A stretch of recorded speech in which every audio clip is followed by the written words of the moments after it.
إن الحمد لله نحمده ونستعينه ونستغفره ونعوذ بالله من شرور أنفسنا ومن سيئات أعمالنا.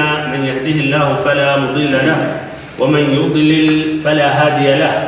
وأشهد أن لا إله إلا الله وحده لا شريك له وأشهد أن محمدًا عبده ورسوله. أما بعد، اللهم علمنا ما ينفعنا وانفعنا بما علمتنا وزدنا علما نافعا وعملا صالحا يا رب العالمین.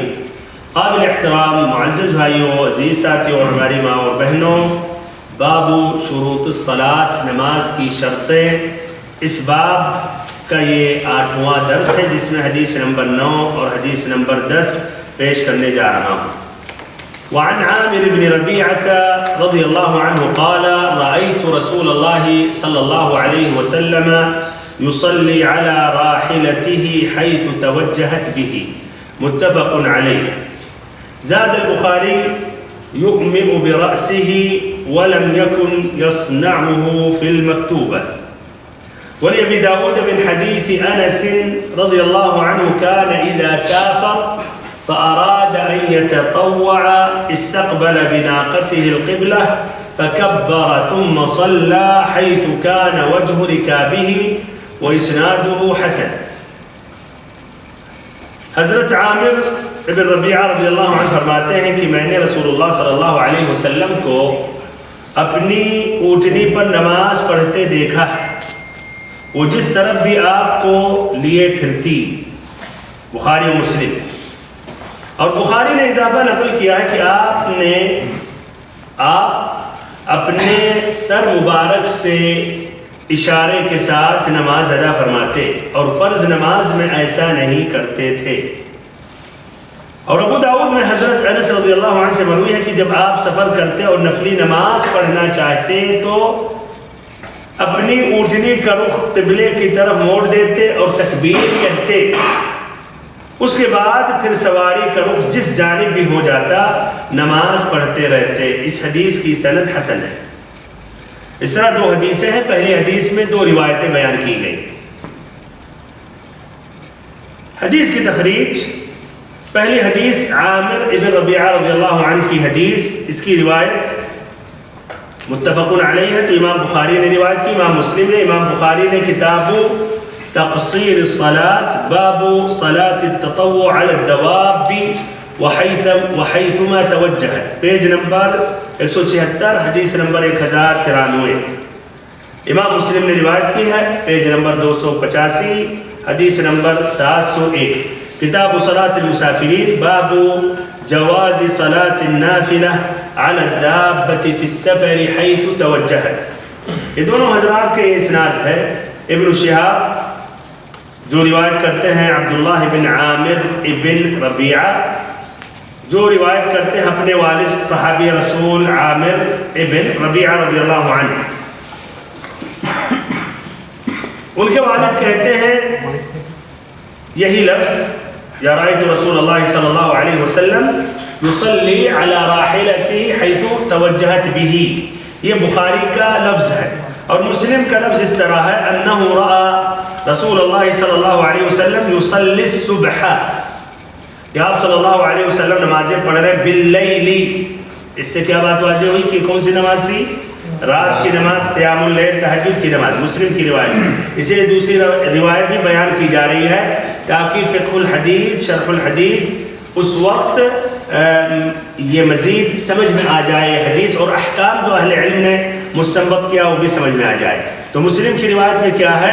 انہ رأى رسول اللہ صلی اللہ علیہ وسلم یصلی الصبح باللیل، کہ آپ نمازیں پڑھ رہے ہیں رات میں، فی السفر، سفر کی حالت میں، علی ظہر راحلته، اپنی اونٹنی یا سواری کے اوپر، حیث توجہت، جو یہ سواری کا جس طرف بھی اس کا رخ ہو اس کی آپ یعنی پرواہ نہیں کر رہے ہیں کہ قبلہ ہی کی طرف اس کا رخ ہونا چاہیے. تو یہ مسلم کی روایت ہے. اور بخاری کا جو لفظ ہے وہ ابن حجر رحمہ اللہ نے ذکر کیا. زاد البخاری، جو دوسری جو روایت ہے جو ابن حجر رحمہ اللہ نے ذکر کیا، جس میں ہے یؤمئ برأسه ولم يكن يصنعه في المكتوبة، تو یہ امام بخاری نے روایت کی ہے حدیث نمبر 197 جس کا لفظ ہے رأیت النبی صلی اللہ علیہ وسلم وهو علی الراحلۃ یسبح، میں نے نبی صلی اللہ علیہ وسلم کو دیکھا اپنی سواری پر نمازیں پڑھ رہے ہیں، یغمئ برأسہ، اپنے سر سے اشارہ کر رہے ہیں، اپنے سر سے اشارہ کر رہے ہیں، یعنی جھکنا جو رکوع میں اور سجود میں، یغمئ برأسہ قبل ای وجہ توجہ، کسی طرف بھی اگر یہ سواری جا رہی ہے آپ وہ پڑھ رہے ہیں. وَلَمْ يَكُنْ رسول اللہ صلی اللہ علیہ وسلم يَصْنَعُ ذَلِكَ فِي الصَّلَاةِ الْمَكْتُوبَةِ، اور آپ صلی اللہ علیہ وسلم فرض نمازوں میں ایسا نہیں کرتے تھے. اچھا ادھر آپ لوگوں سے سوال ہے، ابن حجر رحمہ اللہ نے یہ دوسری روایت کیوں بیان کی بخاری والی؟ دونوں میں مقارنہ کریں. پہلی جو روایت ہے متفق علیہ، رأیت رسول اللہ صلی اللہ علیہ وسلم یصلی علی راحلته حیث توجہت به، میں نے نبی صلی اللہ علیہ وسلم کو دیکھا اپنی سواری پر نماز پڑھ رہے ہیں، کہیں بھی وہ جا رہی ہے.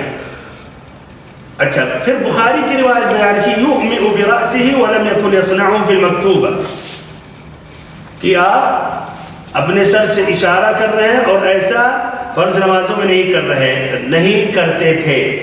تو یہ دوسری روایت کو کیوں بیان کیا ہاتھ اٹھا کے؟ واضح کرنے کے لیے کہ نفل نماز. اچھا بہت صحیح. نمبر 1 واضح کرنے کے لیے کہ یہ سواری پر سوار ہو کر نماز پڑھنا یہ نفل کے لیے ہے، نہ کہ فرض کے لیے. اور نمبر 2 اس میں دوسرے میں کیا ہے؟ سر سے اشارہ. پہلی روایت میں نہیں آیا تو دوسرے میں آیا سر سے اشارہ. اس طرح سابقہ روایت کی یہ تفسیر ہے، اس لیے اس میں ایما اشارے کا ذکر آیا ہے. اس کی وضاحت ہوگی رکوع کرتے ہوئے سجود، پہلی روایت میں بات نہیں آئی ہے. اور نمبر 2 کہا وَلَمْ يَكُنْ يَصْنَعُ فِي الْمَكْتُوبَةِ، فرض نماز میں آپ ایسا نہیں کرتے تھے، بمعنی یہ حکم خاص ہے نفل کے لیے. یہ پہلی روایت، اور پہلی روایت میں 2 روایتیں اس کی وضاحت. دوسری جو حدیث ہے انس رضی اللہ عنہ کی حدیث، اس کی روایت ابو داؤد نے کی ہے، پیج نمبر 182، حدیث نمبر 1225، کتاب الصلاة باب التطوع علی الراحلة والوتر. اس کی روایت ہے ابو داؤد. میں اس لیے کہہ رہا ہوں فقہ الحدیث میں اس لیے ایک بات آئے گی، تو یہ ابو داؤد کی روایت ہے. اور پہلی روایت کس کی ہے؟ بخاری مسلم کی. ابو داؤد نے روایت کی ہے اس طریق سے، ربعی ابن عبداللہ ابن الجارود جو روایت کرتے ہیں، عمر ابن ابی الحجاج جو روایت کرتے ہیں، الجارود ابن ابی صبرہ سے جو روایت کرتے ہیں، انس رضی اللہ عنہ سے جو روایت کرتے ہیں نبی صلی اللہ علیہ وسلم سے. یہی لفظ، لیکن لفظ جو ابو داؤد میں ہے اخیر میں ہے حیث وجہہ رکابہ، حیث کانا وجہ رکابہ، یہاں وہاں حیث وجہہ رکابہ. یہ سند کے اعتبار سے یہ حدیث حسن، جس طرح کی ابن حجر رحمہ اللہ نے کہا وہ اسنادہ حسن. اچھا اب اسناد حسن اس کے معنی کچھ راوی ہیں جو ایک راوی ہو سکتا ہے، ایک سے زائد بھی ہو سکتا ہے، کئی ہو سکتے ہیں جو ان کا رتبہ صدوق ثقہ تک نہیں پہنچ رہے. تو کون سے راوی ہیں؟ یہ ہے ربعی ابن عبداللہ ابن الجارود اور ان کے دادا. کون بتا سکتا ہے ان کے دادا کون ہے اس میں؟ الجارود ابن ابی صبرہ. یہ دونوں صدوق ہیں، جس طرح کی ابن حجر رحمہ اللہ نے ان دونوں کے متعلق خلاصہ بیان کیا کتاب التقریب میں کہ یہ دونوں صدوق ہیں. تو اس طرح یہ حدیث حسن کے درجہ تک پہنچ رہی ہے. المنذری نے بھی اس حدیث کو حسن کہا، ابن الملقن نے بھی اس حدیث کو حسن کہا. اب ادھر ایک سوال، کیوں ابن حجر رحمہ اللہ نے یہ حدیث بیان کی انس رضی اللہ عنہ کی حدیث، بمعنی کیوں نہیں پہلی حدیث جو امام بخاری امام مسلم کی اسی پر انہوں نے اکتفا کیا؟ اس سے کہ بخاری و مسلم سے تقویت مل جائے یہ حدیث کو، یہ مغلوط ہو جائے. نہیں، دیکھیے جب ایسا سوال آئے تو معنی پر دیکھیں، کچھ الفاظ الفاظ میں تہجد کے بعد رات کی نماز کے بارے میں اس میں قبلہ کا جو ہے رخ بدلنے والا. بہت صحیح، ماشاء اللہ، جزاک اللہ خیرن. اس میں اس بات کا ذکر ہے کہ تکبیرہ تحریمہ کے لیے آپ صلی اللہ علیہ وسلم شروع میں قبلہ کا اہتمام کرتے تھے، قبلہ رخ ہو کر تکبیرہ تحریمہ کرتے تھے. پھر اس کے بعد سواری کہاں بھی جائے، دائیں بائیں، قبلہ پیچھے ہو جائے، دائیں ہو جائے، بائیں ہو، اس کا آپ یعنی اس کی پرواہ نہیں کرتے تھے. تو اس میں کیا ہے پھر سے کہ تکبیرہ تحریمہ کے وقت اس کا آپ قبلہ کی طرف کرتے تھے. فاراد ان يتطوع استقبل بناقته القبلہ، تو آپ صلی اللہ علیہ وسلم اونٹنی کا رخ قبلے کی طرف موڑ دیتے اور تکبیر کہتے، اس کے بعد پھر سواری کا رخ جس جانب بھی ہو جاتا تھا. اس طرح 3 کہہ سکتے روایتیں ہو گئی. پہلے میں واضح ہو گیا کہیں بھی سواری جاتی تھی آپ پڑھتے تھے. دوسرے میں آیا کہ آپ اشارہ کرتے تھے اور یہ فرض میں نہیں کرتے تھے، نافلہ کے لیے خاص. اور تیسری میں کیا آیا کہ تکبیرہ تحریمہ کے وقت اور سواری کا رخ قبلہ کی طرف کر دیتے تھے، پھر تکبیرہ تحریمہ کرتے تھے. اس کے بعد پھر سواری کو چلنے دیتے تھے، سفر طے کرے، راستہ طے کرتی رہے اور وہ راستہ بدلتا رہتا تھا، اس کی پھر پرواہ نہیں کرتے تھے. یہ اس طرح یہ باتیں واضح ہو جانے سے آسانی ہوتی ہے پھر فقہ الحدیث بیان کرنے کے وقت. اب اس حدیث میں جو الفاظ ہیں جن کی وضاحت کی ضرورت، یصلی علی راحلتہ، ہاتھ اٹھا کر جواب دیں. یصلی علی راحلتہ، کون سی نماز ادھر مراد ہے؟ کون سی صلاۃ؟ کون سی؟ سفر میں صلاۃ النفل، نفل کی نماز سفر میں. اس سے مراد نفل کی نماز حالت سفر میں، جس طرح کی بخاری کی روایت میں آتا ہے، رأیت رسول اللہ صلی اللہ علیہ وسلم یصلی علی راحلتہ حیث توجہت بہ. توجہت بہ یہ سفر میں ہوتا، آدمی سواری پر سوار ہو کر جہاں بھی جا رہی ہے. اور ایسے ہی پھر ابو داؤد میں کان اذا سافر ہے کہ نہیں، اس میں بھی یہ بات واضح ہوئی. اچھا، اور مسلم کی روایت سے مزید وضاحت ہوئی کہ کون سی نماز تھی؟ نفل کی کون سی نماز؟ تہجد کی نماز یا رات کی نماز، صلاۃ اللیل عام، اور اس میں تہجد کی بھی نماز داخل ہے. تو یہ سفر کی نماز یا کہیے نفل کی نماز حالت سفر میں. اور ایسے ہی مسلم کی روایت سے واضح ہوئی جو ذکر کیا گیا کہ مراد ہے کون سی یہ نماز؟ صلاۃ اللیل، رات کی نماز. یصلی علی راحلتہ، راحلہ سے مراد کیا؟ سواری، جو غالباً اونٹ کی سواری، چاہے اونٹ ہو یا اونٹنی ہو. یصلی علی راحلتہ حیث توجہت، حیث یہ ظرف مکان ہے، یعنی کسی بھی رخ پر یہ سواری، یہ دابہ یا اونٹ یا اونٹنی چلتی ہو یا اس کا رخ ہو، چاہے قبلہ کی طرف اس کا رخ ہو یا غیر قبلہ کی طرف ہو. ظاہر بات ہے جب اونٹنی کا یا اونٹ کا یا سواری کا جب رخ غیر قبلہ کا ہوگا تو اس پر جو بیٹھا اس کا بھی غیر قبلہ کی طرف اس کا رخ ہو جائے گا. اچھا، حیث توجہت بہ، بخاری میں جو اضافہ ہے یؤمئ برأسہ، یؤمئ برأسہ، اس سے مراد کیا ہے کہ اپنے سر سے آپ اشارہ کرتے تھے. بہت صحیح، مراد ہے رکوع اور سجدہ کرنے کے وقت اشارہ کرتے تھے اپنے سر سے، اپنے سر سے رکوع کے لیے اشارہ کرتے تھے اور سجدہ کے لیے. اچھا، ادھر اپنے سر سے اشارہ کرتے تھے، ظاہر یہ ہو رہا کہ رکوع اور سجود وہی دونوں کے لیے، لیکن یہ بھی بات ظاہر ہو رہی کہ دونوں کے لیے اتنے ہی اشارہ کرتے تھے کہ نہیں. اس سے یہ بات نہیں واضح ہو رہی ہے کہ سجدہ کے لیے زیادہ مثلا اور زیادہ جھکتے تھے، ہے کہ نہیں. اور یہ فقہ الحدیث میں اب آئے گا کہ کیا رکوع اور سجود دونوں کے لیے اتنے ہی اشارہ ہونا چاہیے، سجدے کے لیے اور زیادہ ہونا چاہیے اور جھکنا چاہیے. یہ فقہ الحدیث میں بیان کیا جائے گا. یؤمئ برأسہ ولم یکن یصنعہ فی المکتوبہ، اس سے مراد کیا ہے کہ فرض نماز کے لیے سفر کی بھی حالت میں کیا کرتے تھے؟ اتر جاتے تھے اور مکمل طور پر کھڑے ہو کر قبلہ کی طرف متوجہ ہو کر نماز پڑھتے تھے. کیوں؟ اچھا، کیوں نہیں فرض کے لیے بھی ایسے ہی کرتے تھے سواری پر؟ کیوں؟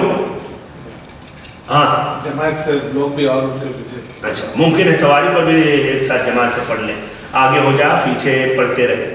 ہاں، یہ فرض کی اہمیت، فرض کی اہمیت، فرض کی تاکید، اور پھر فرائض کم ہے ویسے آدمی اپنی ضرورت کے لیے رکتا ہے تو نماز کے لیے کیوں نہیں رکے؟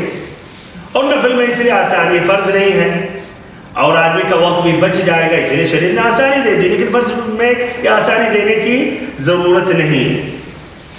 وَلَمْ يَكُنْ يَصْنَعُ فِي الْمَكْتُوبَ۔ اچھا، پھر ابو داؤد کی جو روایت ہے كَانَ إِذَا سَافَرَ فَأَرَادَ أَن يَتَطَوَّعَ اسْتَقْبَلَ بِنَاقَتِهِ الْقِبْلَةَ فَكَبَّرَ، یعنی استقبال کرنے کے بعد آپ پھر تکبیرہ تحریمہ اللہ اکبر کہتے تھے، تکبیرہ تحریمہ، اور اس کے لیے قبلہ کی طرف ہو جاتے تھے، اللہ اکبر کہتے تھے۔ ادھر مراد تکبیرہ تحریمہ جو شروع میں جس سے نماز میں ہم داخل ہوتے ہیں، جو نماز کا ایک اہم رکن ہے۔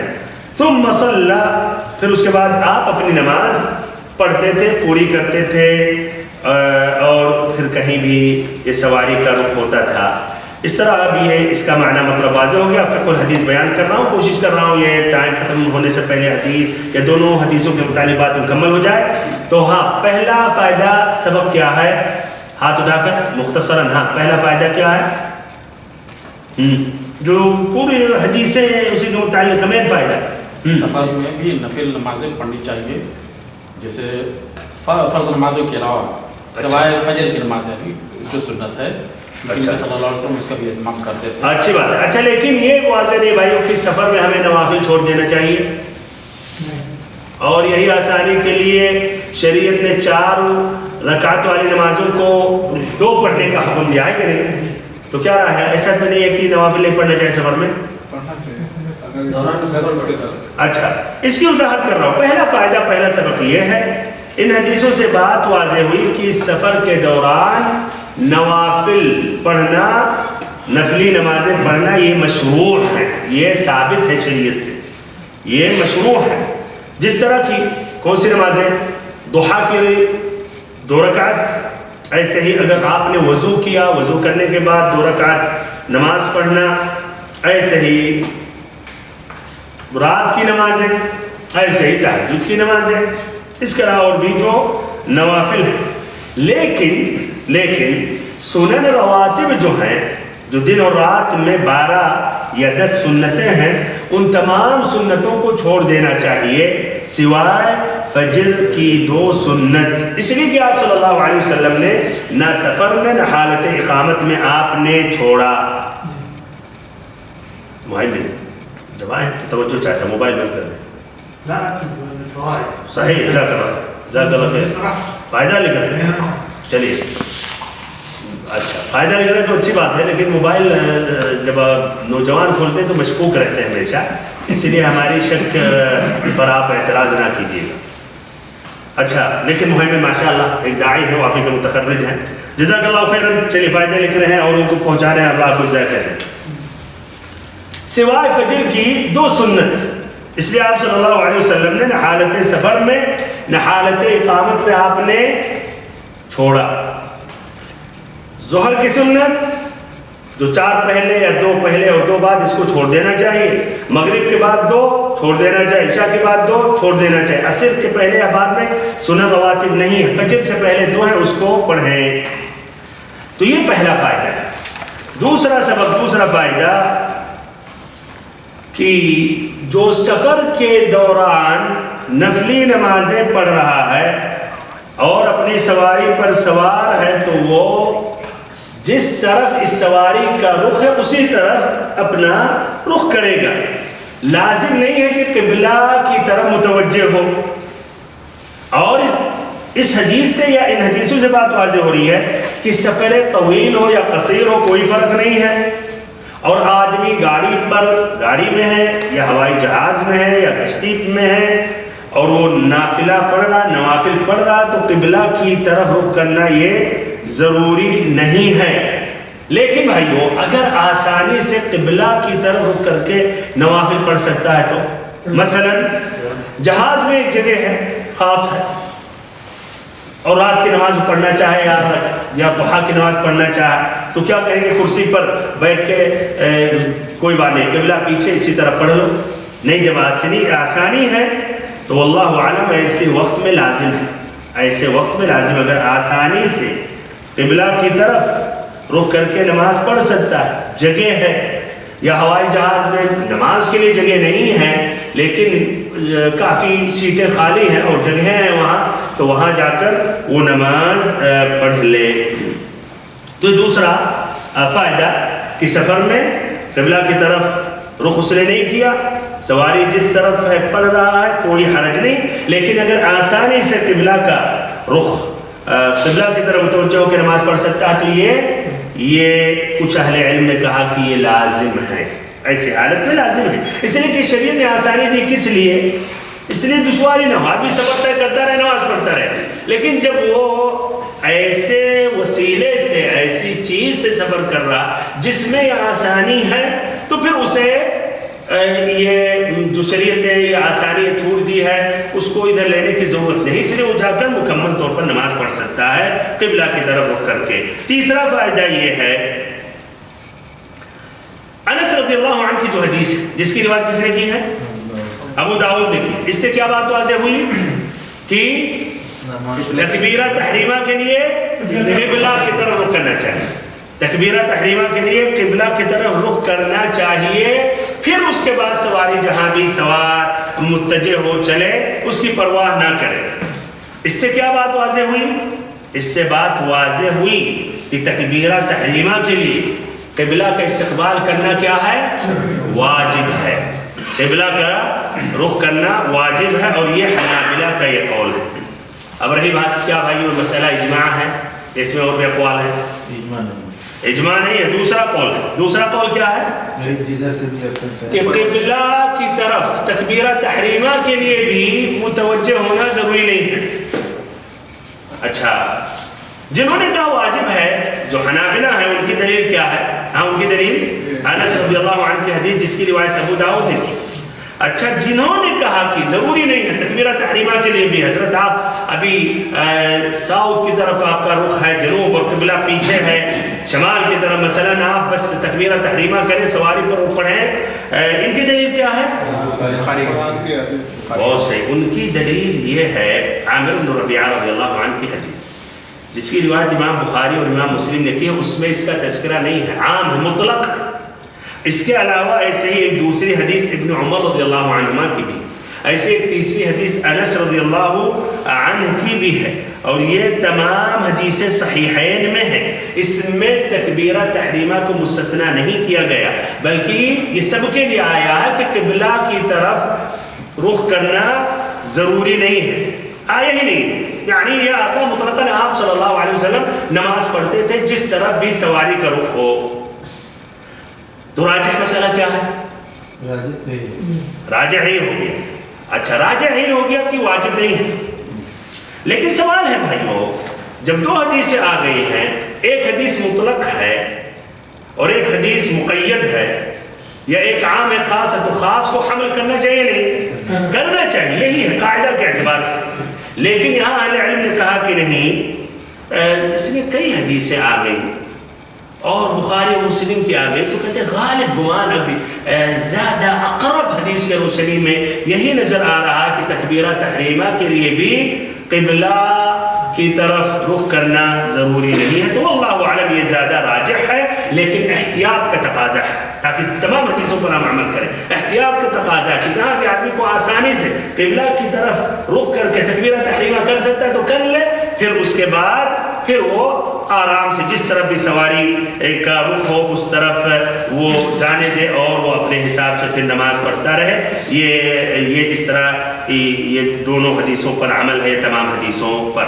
چوتھا مسئلہ یہ ہے کہ یؤمن برأسہ، کہ جو سفر کی حالت میں نفلی نمازیں پڑھ رہا ہے، رکوع اور سجود کرتے وقت کیا اشارہ کرے گا، یعنی اپنی کمر کو جھکائے گا، ہے کہ نہیں؟ لیکن سوال یہ ہے کیا رکوع اور سجود کے لیے اتنا ہی جھکے؟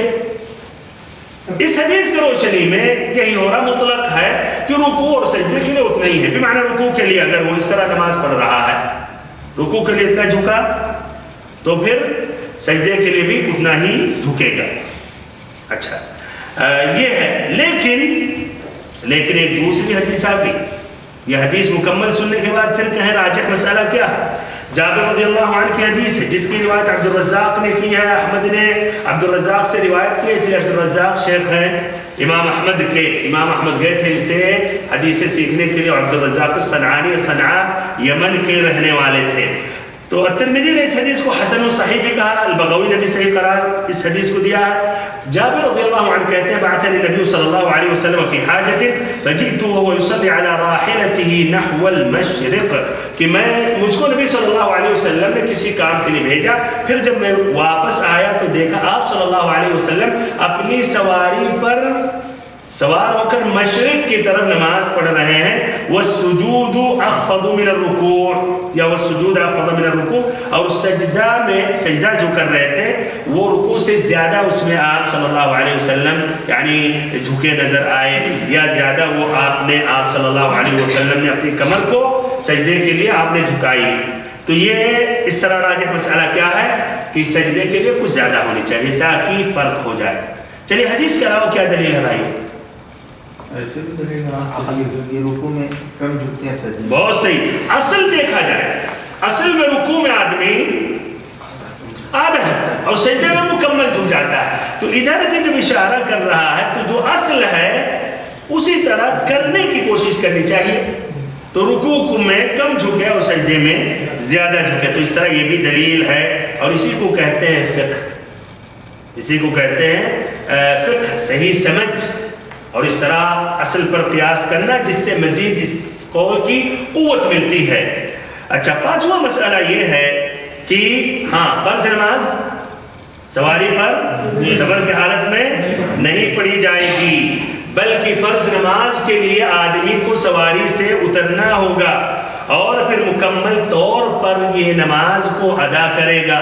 مکمل طور پر جس طرح حالت اقامت میں قبلہ کی طرف متوجہ ہو کر مکمل رکوع سجود، اشارے کی ضرورت نہیں. کیوں اس طرح فریضے کے لیے یہ حکم آیا، ذکر کیا گیا؟ اس لیے کہ یہ کم ہے نوافل کے سامنے، 5 وقت کی نمازیں. نمبر 2، اس لیے فرض زیادہ مؤکد ہے، زیادہ مہم ہے، زیادہ اس کی شان ہے. تو اگر آدمی گاڑی میں ہے تو اسے کیا گاڑی روک دینی چاہیے کسی محطہ میں اور پھر اس طرح مکمل وہ نماز ادا کرے. اچھا، اگر ہوائی جہاز میں تو کیا رہا ہے؟ پائلٹ سے کہے کہ جہاز روک دیں، یا ایسے ہی کشتی عبارہ میں ہے تو ادھر بھائی دیکھیے ادھر کیا کرنا چاہیے. پہلی حالت اگر غالب گمان یہ ہے کہ ٹائم میں پہنچ جائے گا ایئرپورٹ، اور ابھی تو واضح رہتا ہے ٹائم پتا کتنے ٹائم پہ پہنچنے والے اور سب کے پاس موبائل ہوتا ہے، وہاں کی نماز کب ہے کب ختم ہونے والی، اس کا حساب کتاب کرنا چاہیے. تو اگر غالب گمان ہے کہ وہاں پہنچ جائے گا اور وہاں ٹائم پر نماز مل جائے گی، اور اگر 2 نمازیں ہیں ظہر عصر کے آخری تک یہ ظہر بھی پڑھ سکتا ہے تو اس کو مؤخر کرنی چاہیے. اگر مکمل طور پر جہاز پہ نہیں پڑھ سکتا، اگر مکمل پڑھ سکتا ہے تو کوئی حرج نہیں ہے تو پڑھ لے، لیکن اگر مکمل نہیں پڑھ سکتا ہے تو پھر وہ اگر وقت پر پہنچ رہا ہے تو نماز کو مؤخر کرے. یہ پہلی حالت. دوسری حالت نہیں، اب غالب گمان ہے کہ نہیں ٹائم ختم ہو جائے گا، مغرب کا وقت ہو جائے گا، تو پھر وہ کیا کرے گا؟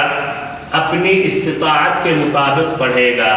کوشش کرے مکمل کھڑے ہو کر قبلہ کی طرف پڑھے. نہیں پڑھ سکتا، ہوائی جہاز پوری کرسیاں فل ہیں، تو اپنی ہی جگہ پر بیٹھ کر وہ کیا وہ نماز ادا کرے گا. کیوں بھائیو؟ بہت سے لوگ یہ کہتے ہیں کہ کیا مشکل ہے، پھر وہ عشاء کو پہنچے گا، ظہر عصر مغرب عشاء پڑھے گا. اور سے سن لیں، یہ مسئلہ اجماع ہے، اہل علم کا اجماع ہے کہ یہ نماز جو اس کا ٹائم ہے اسی ٹائم میں نماز پڑھی جائے حسب استطاعت. ٹائم ختم نہ ہونے دیں، ٹائم پر پڑھے، واجب ہے. تو یہ، اور اگر 2 نمازیں جمع کر سکتے تو دونوں ایک وقت کے برابر ہے، تو اس طرح یہ مؤخر کرنا جائز نہیں ہے. اس طرح اس حدیث کے متعلق بات مکمل ہو گئی. اللہ تعالیٰ سے اخیر میں دعا کرتا ہوں اللہ تعالیٰ ہم سبھی کو علم نافع عطا کرے، ہم سبھی کو صراط مستقیم پر چلائے. وصلی اللہ وسلم وبارک وانعم علی عبدک ورسولک محمد.